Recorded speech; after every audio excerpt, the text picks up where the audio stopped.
eles não contaminaram seus vestidos, eles andarão comigo de branco. Ser fiel até a morte, e dar-te-ei a coroa da vida. Aquele que vencer se assentará comigo no meu trono. E tudo isso João vê naqueles 24 anciãos. Eles estão com coroa na cabeça, eles estão vestidos de branco, eles estão assentados em tronos. E mais, se você continuar lendo, você vai ver que no capítulo 5, eles estão cantando um cântico alusivo à obra redentora. Eles estão dizendo: digno é o Cordeiro de receber o livro, porque foste morto, e com o teu sangue compraste para Deus homens de todo povo, e tribo, e língua, e nação, e para Deus os fizeste reis e sacerdotes.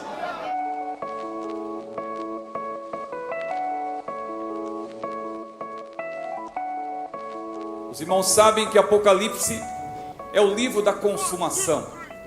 Mais do que um livro, Apocalipse é uma das principais 5 sessões da Bíblia a respeito do Senhor Jesus. A Bíblia toda pode ser resumida em 5 palavras, e essas 5 palavras podem ser resumidas nas 5 letras do nome de Jesus, J-E-S-U-S. As 5 palavras são preparação, que é todo o Antigo Testamento, porque em todo o Antigo Testamento nós vemos a preparação para que Jesus se manifestasse. Nós encontramos no Antigo Testamento profecias maravilhosas, como aquelas de Isaías: um menino nos nasceu, e um filho se nos deu, e o principado está sobre os seus ombros, e o seu nome será Maravilhoso Conselheiro, Deus Forte, Pai da Eternidade, Príncipe da Paz. A virgem conceberá e dará à luz um filho, e o seu nome será Emanuel. O Antigo Testamento então fala da preparação para Jesus se manifestar. Mas a segunda palavra é justamente manifestação, que se refere aos 4 evangelhos, Mateus, Marcos, Lucas e João, porque nesses 4 evangelhos nós vemos a manifestação do Senhor Jesus. A Bíblia diz que o verbo se fez carne e habitou entre nós, e vimos a sua glória, como a glória do unigênito do Pai, cheio de graça e de verdade. A terceira palavra é justamente propagação, é o livro de Atos, onde nós vemos ali a menção da propagação do Evangelho, que começou a se espalhar por toda parte, porque Jesus mesmo disse: antes de ser assunto aos céus, recebereis a virtude do Espírito Santo, que há de vir sobre vós, e ser-me-eis testemunhas, tanto em Jerusalém, como em toda a Judéia e Samaria, e até os confins da terra. A quarta palavra é explicação, que se refere às epístolas, que explicam tudo a respeito de Jesus e da sua igreja. E a última palavra é justamente consumação, que se refere ao livro de Apocalipse, onde se consumam todas as coisas a respeito de Jesus e também da sua noiva, do corpo de Cristo, que é a igreja do Senhor, aleluia, que está aqui nesta noite presente, uma grande parcela dela para a glória do Senhor. Preparação, manifestação, propagação, explicação e consumação, e essas 5 palavras se resumem nas 5 letras do nome de Jesus, J-E-S-U-S, aleluia. Mas Apocalipse então, mais do que um livro, é uma seção da Bíblia importantíssima, onde se consumam todas as coisas. O autor de Apocalipse, todos sabem, é João, que estava na ilha de Patmos lá por volta do ano 90 ou 95 aí, mais ou menos, sob o governo despótico do imperador Domiciano, e ali ele recebeu a revelação do Senhor Jesus, Apocalipse, para posteriormente registrar já na cidade de Éfeso, onde ele também foi pastor. Ali ele pôde registrar a revelação que ele recebeu do Senhor na ilha de Patmos. Os destinatários originais de Apocalipse são aquelas 7 igrejas da Ásia, mencionadas em sentido horário nos capítulos 2 a 3 de Apocalipse, a partir de Éfeso. Aquelas igrejas que foram, sem dúvida, fundadas, plantadas pelo ministério do apóstolo Paulo, como aqui ontem fizemos alguma menção. E meus queridos irmãos, aquelas 7 igrejas, elas foram as destinatárias originais, mas toda a mensagem do Apocalipse é para a igreja do Senhor, porque nós lemos com frequência ali: quem tem ouvidos, ouça o que o Espírito diz às igrejas, porque aquelas palavras registradas por João também são para nós, claro, excetuando-se ali algumas especificidades que diziam respeito, claro, àquelas 7 igrejas destinatárias originais. Tudo que está em Apocalipse, especialmente a partir do capítulo 4, meus irmãos, menciona, claro, a igreja no céu, mas também tem um grande parêntese mencionando o período tribulacional na terra, que graças a Deus a igreja não estará aqui para participar, porque não é por acaso que nos capítulos 1 a 3 de Apocalipse o termo igreja aparece repetidamente, mas a partir do capítulo 4 não aparece mais. É bem verdade que a igreja já vai estar no céu, e nós vamos explicar isso daqui a pouco. Mas meus irmãos, quando nós estudamos Apocalipse, claro que nós temos aqui a nossa posição. A Assembleia de Deus tem uma identidade, como mencionou o pastor Paulo, e essa identidade, na verdade, meus irmãos, ela é teológico, eclesiástica e consuetudinária. Ou seja, é eclesiástica porque nós temos a nossa tradição, nós temos a nossa organização ministerial. Ela é consuetudinária porque também envolve usos e costumes, e que são, claro, variáveis de acordo com a região. Então essa parte acaba sendo a parte menos importante, ainda que haja preciosos costumes, bons costumes, que nós fazemos questão de preservar. Mas uma parte que não se modifica de maneira nenhuma é a parte teológica. A nossa identidade é teológico, eclesiástico, consuetudinária, mas a parte teológica jamais muda, porque inclusive nós temos uma declaração de fé, e o assembleiano que se preza, ele na verdade subscreve a sua declaração de fé, porque na nossa declaração de fé está escrito: cremos, professamos e ensinamos. Cremos no que? Cremos no que está na Bíblia. Professamos o que? Professamos o que está na Bíblia. Ensinamos o que? Ensinamos o que está na Bíblia. Porque nós, como assembleianos, cremos que nós derivamos todas as nossas doutrinas da palavra do Senhor. Meus irmãos, e quando falamos de Apocalipse, é claro que nós temos também uma maneira de interpretar. Nós somos futuristas, nós somos pré-tribulacionistas.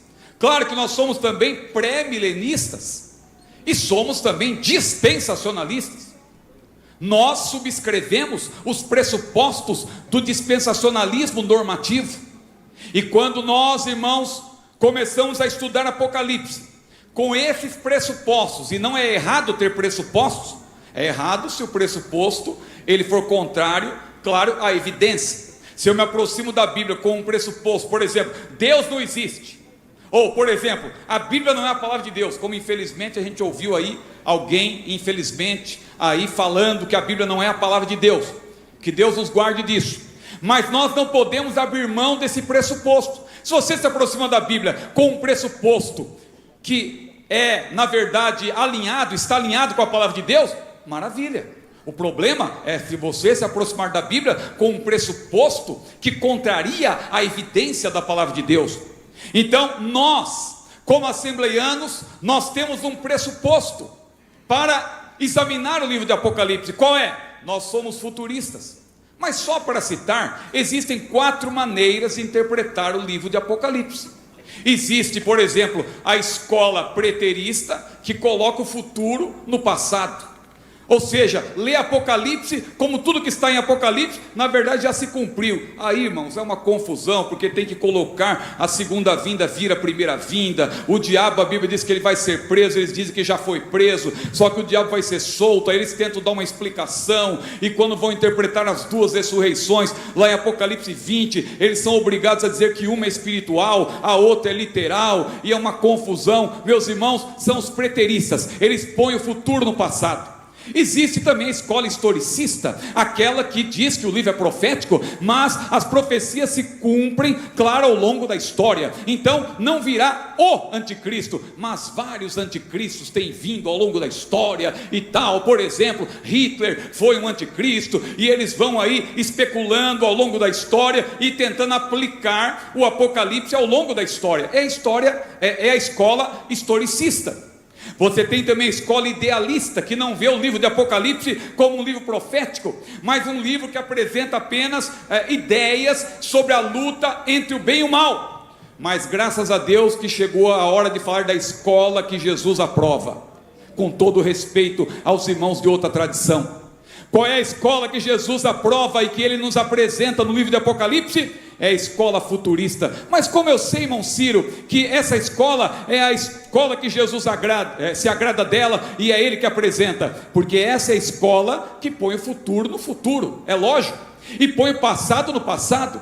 Porque o que Jesus disse lá em Apocalipse capítulo 1, versículo 19, Jesus falou para João: João, escreve as coisas que tens visto, escreve também, João, as coisas que são, e escreve, João, as coisas que depois dessas talvez aconteçam. Não, hão de acontecer, devem acontecer. Aleluia. E João, claro, atendendo ao Senhor Jesus, e ali ele foi registrar o livro. Claro, a priori não estava dividido em capítulos e versículos, mas claro que no texto grego você tem ali conectivos, você tem forma de entender as seções do livro de Apocalipse. E depois, claro, das primeiras traduções, aqueles que dividiram a Bíblia em capítulos e versículos fizeram muito bem ao dividir o livro de Apocalipse em 22 capítulos e mostrar claramente a divisão.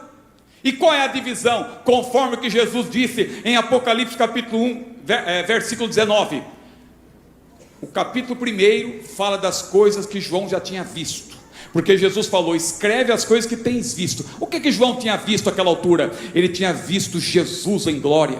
Claro que ele não pôde manter os seus olhos fixados em Jesus, ele não suportou, ele caiu como morto, e Jesus estendeu para ele a sua mão direita, a sua destra, e ele disse: eu sou o alfa e o ômega, eu sou o princípio e o fim, o que é, o que era e o que há de vir, o Todo-Poderoso. Só que João, mesmo vendo de relance, não conseguindo fixar os olhos em Jesus, ele recorreu à linguagem humana, à linguagem aqui da terra, para descrever o que ele viu. E ele começou a dizer ali: os seus olhos eram como chama de fogo, o seu cabelo era como lã branca, da sua boca saiu uma espada aguda de 2 fios, os seus pés eram como latão reluzente, a sua voz era como a voz de muitas águas. Que maravilha! É o que João já tinha visto. Só que ele escreveu também as coisas que são. O que é isso? Era o presente para João, aquilo que estava diante dele. Era na verdade o que estava acontecendo naquelas igrejas da província da Ásia. E João registrou nos capítulos 2 e 3 as coisas que eram para ele, ou como Jesus lhe disse: escreve as coisas que são. Aí, meus irmãos, a partir do capítulo 4, João começa a registrar as coisas que depois destas hão de acontecer. Porque eu sei que a partir do capítulo 4, porque quando você lê o capítulo 4, o primeiro versículo diz assim: João, ele ouve a voz daquele que falara primeiramente com ele, que é o próprio Senhor Jesus, e ele lhe disse: sobe cá, e eu vou te mostrar as coisas que depois destas hão de acontecer. Aleluia. E João começa a contemplar o futuro. Aleluia. E a primeira coisa que ele vê no céu, claro, é o futuro glorioso da igreja.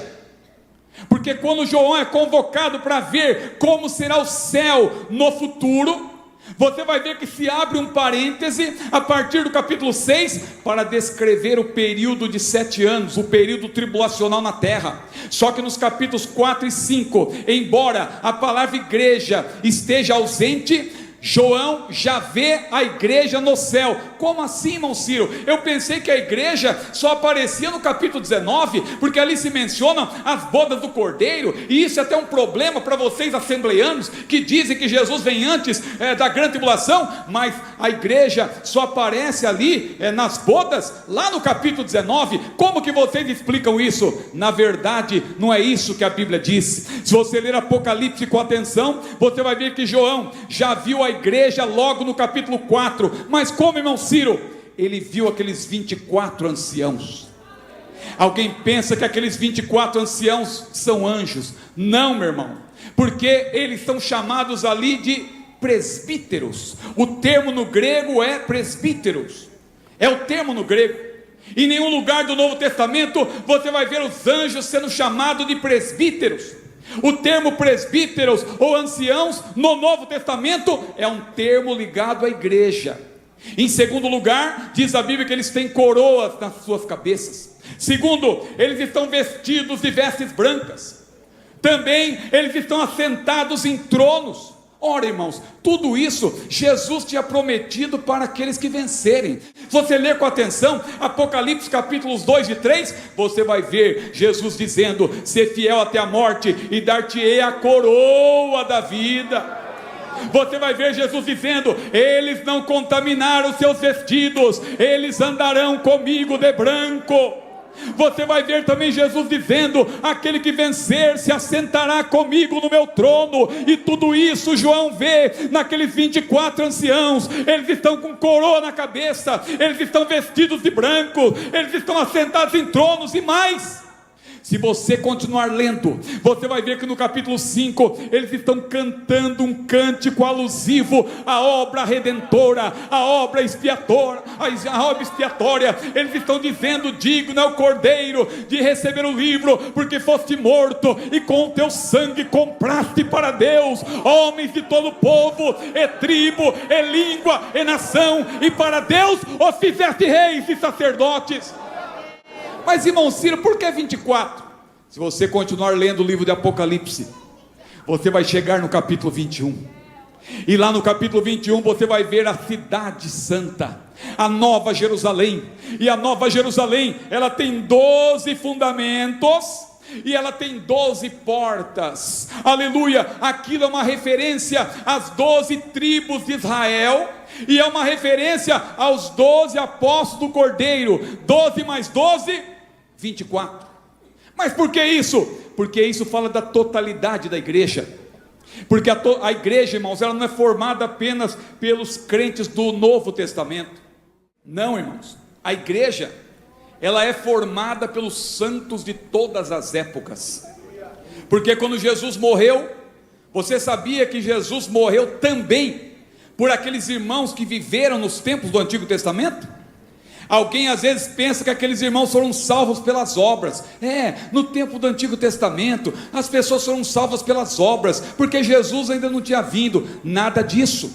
Jesus morreu na plenitude dos tempos, só que ele, na verdade, quando morreu, o seu sacrifício, ele tem efeito retroativo, ou, dito de outra forma, eles foram salvos antecipadamente pela obra que Jesus ainda realizaria. Paulo fala dos pecados que foram perdoados, os pecados dantes cometidos. E a Bíblia também diz que Jesus é o Cordeiro que foi morto desde a fundação do mundo, não antes, desde a fundação do mundo. Mas por que, irmão Ciro, Jesus é o Cordeiro de Deus que foi morto desde a fundação do mundo? Porque desde que Deus fundou o mundo, desde que o Senhor criou ali o primeiro casal, criou, formou e fez Adão e Eva, e claro, eles desobedeceram a Deus, e claro, Deus não foi apanhado de maneira desprevenida, porque Deus já tinha um plano pré-estabelecido. A partir daquele momento, todos os cordeiros que eram mortos de maneira sacrificial, eles apontavam para o sacrifício que Jesus realizaria única, de uma só vez, para perdão de todos. Só que aqueles animais que eram mortos, não é que as pessoas eram perdoadas por causa do animal que estava sendo morto, não, aquele animal era apenas um tipo, ou era um símbolo da obra que Jesus realizaria no futuro. Por isso que a Bíblia diz que ele é o cordeiro que foi morto desde a fundação do mundo. E é por isso que quando João Batista viu Jesus, ele não teve ali hesitação para dizer: eis o Cordeiro de Deus que tira o pecado do mundo. E quando João se refere a Jesus como cordeiro, não pense você que ele está falando de um animal saltitante, um cordeirinho. Não, ele estava falando do cordeiro pascual, ele estava falando do cordeiro ensanguentado, o cordeiro que era morto ali, meus irmãos, na semana da Páscoa. Era esta a referência de João, porque ele sabia ali, profeticamente ele disse que Jesus, ele veio para morrer, ele veio para dar a sua vida, ele veio para morrer de maneira sacrificial. Glória seja dada ao maravilhoso nome do Senhor. E meus irmãos, quando a gente lê Hebreus capítulo 11, a gente vê aqueles servos de Deus, aquelas servas do Senhor que morreram sem alcançar a promessa. Veja que coisa interessante, que se choca até com aquilo que nós pensamos. Talvez tem até hinos que dizem que crente que tem promessa não morre, e muitos defendem esse bordão. Mas quando você lê Hebreus capítulo 11, como que fica essa situação? Ali está um grupo que morreu sem alcançar a promessa. Mas será que Deus não vai cumprir aquela promessa? Claro que vai. Assim como também vai cumprir a promessa que ele fez para a igreja de Filadélfia. Qual foi a promessa que Jesus fez para a igreja de Filadélfia? Como guardaste a palavra da minha paciência, eu também te guardarei da hora da tentação, ou da hora da tribulação. O termo no grego pode ser traduzido também por tribulação, da hora da tentação que há de vir sobre todo mundo. Mas irmão Ciro, eu não entendi, como assim? Aqueles irmãos não morreram? Eles morreram, só que eles vão ressuscitar no dia do arrebatamento. E no dia do arrebatamento vai se cumprir, aleluia, aquela profecia, e vai se cumprir também aquilo que aqueles servos de Deus do passado esperavam. Abraão viu o dia de Cristo, disse Jesus. Moisés, também sendo já grande, recusou ser chamado filho da filha de Faraó, escolhendo antes ser maltratado com o povo de Deus, do que por um pouco de tempo ter o gosto do pecado, porque ele tinha por maiores riquezas o vitupério de Cristo. Ora, Moisés foi alcançado pela obra de Cristo antecipadamente. E é por isso, irmãos, voltando agora para os 24 anciãos, ali eles são a representação. Não é, irmãos, que são apenas 24 pessoas. Quando você lê Apocalipse, você tem que entender que Apocalipse é uma revelação pictórica, é uma revelação simbólica. É como se João estivesse assistindo a uma peça teatral, e por meio daquela peça teatral, o Senhor Jesus revela para João o que vai acontecer no futuro. Então quando Jesus mostra para João, é por isso até que muita gente não entende, quando começa a ver aquilo ali, e diz que não tinha ninguém, nem na terra, nem no céu, que era digno de abrir o livro. Alguém pergunta, onde estava Jesus? Jesus não está no céu? É claro que Jesus está no céu, é claro que Jesus está à direita de Deus, mas na representação que o Senhor estava apresentando para João, ele não estava vendo o Cordeiro de Deus, era uma representação. Eu não vou aqui entrar nesse assunto agora, para não me alongar, mas voltando para os 24 anciãos, veja, eles representam a igreja na sua totalidade. Não é só as 12 tribos de Israel que representam, claro, os salvos do Antigo Testamento. E não é só os 12 apóstolos do Cordeiro que representam a igreja neotestamentária, é 24, 12 mais 12, isso significa, irmãos, que a totalidade da igreja já vai estar no céu antes do início do período tribulacional. Por que, irmão Ciro? O que marca o início do período tribulacional? No capítulo 6, quando o Cordeiro abre o primeiro selo, é Jesus o Cordeiro, para demonstrar que ele está no controle de todas as coisas. Vai acontecer o período tribulacional na terra, o diabo, claro, vai ter maior liberdade para agir, mas quem está no controle é Deus. Quem desata o primeiro selo, que é na verdade a evidência de que o período tribulacional está começando, e a igreja já foi vista no céu, a igreja já está na presença de Deus, a igreja não estará mais aqui. Então o Cordeiro abre o primeiro selo, e aparecem logo aqueles 4 cavaleiros, os 4 cavaleiros do Apocalipse. O primeiro está montado num cavalo branco, e alguém já se apressa e diz: é Jesus. Não, meu irmão, o mestre Antônio Gilberto dizia sempre: Jesus não anda com más companhias. Aquele cavaleiro do cavalo branco não é Jesus. Ele está com um arco na mão, ele sai vitorioso para vencer. Sim, o anticristo, quando ele começar, ele vai começar achando que está com tudo, agindo com diplomacia, fazendo muitos acordos, mas logo também ele vai usar de força bélica, porque ele tem um arco na sua mão. Mas olha quem está acompanhando ele: o cavalo preto, o cavalo vermelho e o cavalo amarelo. Um deles representa a guerra, outro representa a fome, e o outro representa a morte. Jesus não anda com más companhias. É claro que esse cavaleiro do cavalo branco não é Jesus. O cavaleiro do cavalo branco, que é Jesus, é do capítulo 19, porque ali é evidente, ele está montado num cavalo branco. Isso fala da vitória, claro, ele vem de maneira triunfal, mas também ele está com a veste salpicada de sangue. Ele tem ali nas suas vestes e na sua coxa está escrito Rei dos Reis, Senhor dos Senhores. Ele é a palavra de Deus. Está evidente que no capítulo 19 é Jesus, mas no capítulo 6 não. Ali, meus irmãos, também não é a vitória do evangelho, como alguém diz. Não, aquilo é negativo, aquilo não pode ser positivo. Jesus também não é ele, porque ele está abrindo selos. Claro, aquilo fala de juízos no período tribulacional, porque desde o início Deus vai estar no controle, meus irmãos. E para resumir aqui, eu não quero falar sobre a grande tribulação, é só um parêntese aqui nessa mensagem. Eu acho que eu também já abri um colchete, daqui a pouco eu vou fechar o colchete, vou fechar o parêntese. Mas veja, do capítulo 6 até o capítulo 18, você tem um grande parêntese. É a descrição do período tribulacional. A igreja está no céu, a igreja já vai estar respirando a atmosfera celestial, a igreja vai participar das bodas do Cordeiro, aleluia. A igreja já estará galardoada na presença de Deus, porque Jesus mesmo disse: eis que cedo venho, e o meu galardão está comigo, para dar a cada um segundo a sua obra. A igreja já está lá, mas enquanto a igreja está no céu, 7 anos de período tribulacional na terra.